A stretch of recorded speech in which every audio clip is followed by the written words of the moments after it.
بتا رہا ہوں آپ کو۔ دارالعلوم دیوبند کے بعد 4 علماء میں صاف صاف آج عرض کرتا ہوں جن کی کتابوں سے پوری امت میں تنازع پھیل گیا، اختلاف پھیلا۔ لوگ ہم کو میں آپ سے اتحاد کر لوں گا، سینے سے سینہ لگا لوں، لیکن صرف یہ باتوں سے تم انکار کر دو اور کہو کہ وہی عشق رسالت ہمارے اندر ہے جو سیدنا ابو بکر صدیق میں تھا، سیدنا عمر فاروق میں تھا، عثمان ابن عفان میں تھا، حیدر کرار میں تھا۔ السلام علیکم ورحمۃ اللہ وبرکاتہ۔ امید کرتا ہوں آپ تمام حضرات خیر اور عافیت سے ہوں گے۔ عزیزان محترم، دیوبند کے 4 بڑے عالم جن کی وجہ سے امت میں اختلاف پیدا ہوا، انہوں نے کتابیں لکھی، جس کا کتاب کا نام تہذیب الناس، حفظ الایمان، اور ایک کتاب کا نام ہے تقویت الایمان، ایک کتاب کا نام ہے تہذیب الناس۔ ان 4 کتابوں کی وجہ سے امت میں اختلاف پیدا ہوا۔ کتابوں میں حضور صلی اللہ علیہ وسلم کی شان مبارکہ میں گستاخیاں کی گئیں، اور یہاں تک کہ اللہ عز و جل کی شان میں بھی گستاخی کی گئی۔ آئیے کس طریقے سے انہوں نے کون کون سی گستاخیاں کی ہیں، آئیے علامہ سلمان رضوی صاحب کا بیان۔ میں آج انصاف کے ساتھ عرض کرنا چاہوں گا، آج جو دیوبند ہے یا جو دیوبندی ہیں، اگر ان کو میری بات بری لگتی ہے تو ٹھنڈے دل سے میرے عزیز اپنے دل پر ہاتھ رکھ کر کے سوچو۔ آؤ میں تمہیں دعوت دیتا ہوں، آؤ ہم ان تمام چیزوں پر جمع ہو جاتے ہیں جو صحابہ اور تابعین سے تھی۔ کوئی نئی بات تم اپنی کتاب میں نہیں لاؤ گے، کوئی نئی بات میں اپنی کتاب میں نہیں رکھتا۔ آؤ اتحاد کرو، میں اس اتحاد کا اعلان کرتا ہوں، لیکن جو نئی باتیں آئیں اس کا تم انکار کرو گے، علل اعلان کرو گے، اور یہ بھی کہو گے کہ ہم ان سے دور ہیں۔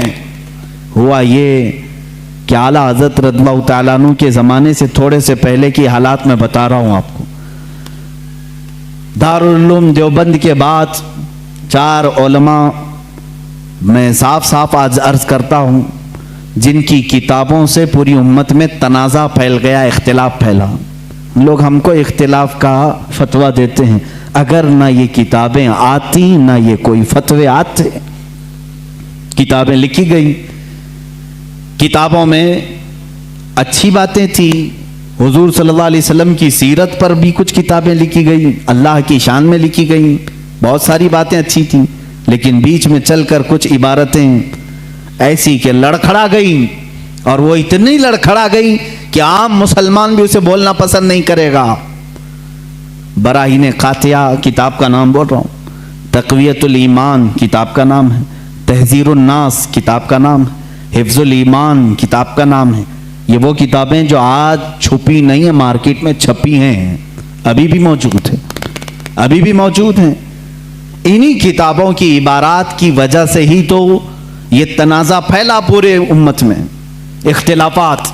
اہل سنت و جماعت متحدہ متفقہ ایک ہی جماعت تھی بر صغیر میں۔ ان کتابوں کے آنے کے بعد ہوا کیا؟ ایک کتاب میں لکھا گیا اللہ جھوٹ بول سکتا ہے، نئی بات تھی۔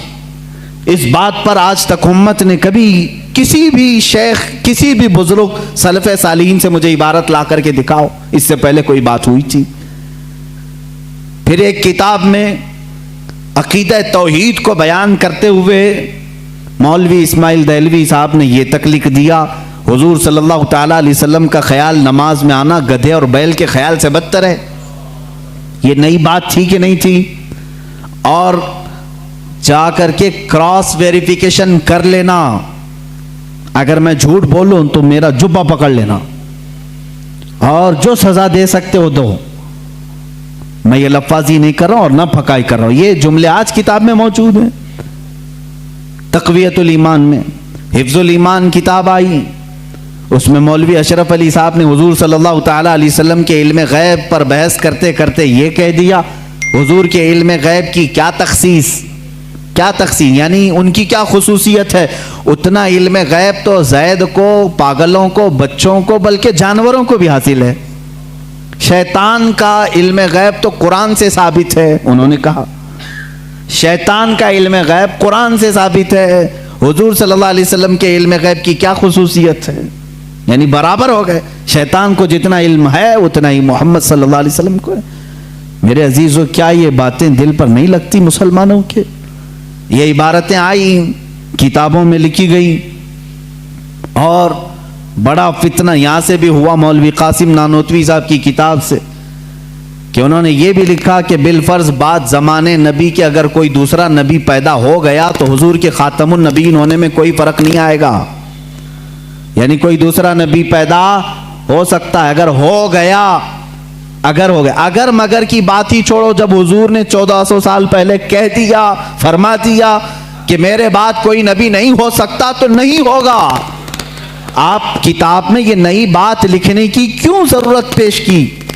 آپ کو کیوں ضرورت پیش آئی کہ اگر اب کے زمانے میں بھی کوئی نبی آئے گا تو حضور کے خاتم النبیین ہونے میں کوئی فرق نہیں آئے گا؟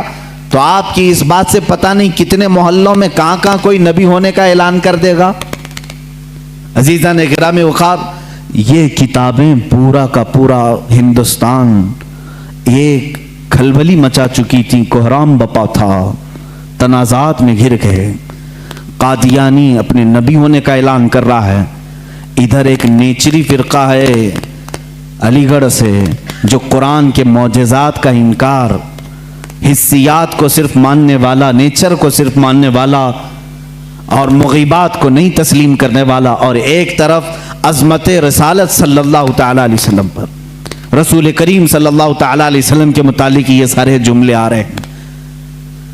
چلو 100 سال کا عرصہ گزر گیا، آج بھی میں دعوت دیتا ہوں، آج تو سوشل میڈیا کا زمانہ ہے، میری یہ دعوت قبول کریں علماء دیوبند یا جو بھی، میں آپ سے اتحاد کر لوں گا، سینے سے سینہ لگا لوں، لیکن صرف یہ باتوں سے تم انکار کر دو اور کہو کہ وہی عشق رسالت ہمارے اندر ہے جو سیدنا ابو بکر صدیق میں تھا، سیدنا عمر فاروق میں تھا، عثمان ابن عفان میں تھا، حیدر کرار میں تھا، رضوان اللہ تعالی علیہ مجمعین۔ جو مشائخ اہل سنت نے ہمیں محبت رسول اور تعظیم رسول سکھایا ہے اسی پر ہمارا اتفاق ہے، آؤ میں سینے سے سینہ لگانے کو تیار ہوں۔ ہم کون سا اختلاف چاہتے ہیں آپ سے؟ ہم کون سا اختلاف چاہتے ہیں؟ ہمارا یہ ایک بات یاد رکھ لیں، اگر میں آج نام لے کر کے کسی کو کہہ رہا ہوں تو صرف اس لیے کہ ہمارا دین ہی یہ کہتا ہے جو ان سے نا آشنا ہو اس سے ہمارا کوئی تعلق بھی نہیں، ہمارے رشتے ناتے اگر ہیں تو صرف عظمت رسالت سے جڑے ہوئے ہیں، جو نبی کا ہے وہ ہمارا ہے۔ اسی لیے سرکار مرشدی پیر و مرشد تاج الشریعہ رحمت اللہ تعالی علیہ نے فرمایا ہے، نبی سے ہو جو بیگانہ اسے دل سے جدا کر دیں، نبی سے ہو جو بیگانہ اسے دل سے جدا کر دیں، پدر مادر برادر جان و مال ان پر فدا کر دیں۔ اسی وقت ایمان کو پہنچو گے، اسی وقت ایمان کو پہنچو گے۔ کتابوں میں انہوں نے کیا کیا لکھا ہے اور کون کون سی گستاخیاں کی ہے، یہ سب آپ نے سماعت فرمایا ہے۔ عزیزان محترم، آپ کمنٹ باکس میں کمنٹ کر کے ضرور بتائیں اور اپنے دوستوں کے پاس زیادہ سے زیادہ اس ویڈیو کو شیئر کریں تاکہ لوگ ان کے مکر و فریب سے محفوظ و معمور رہیں۔ السلام علیکم ورحمۃ اللہ وبرکاتہ۔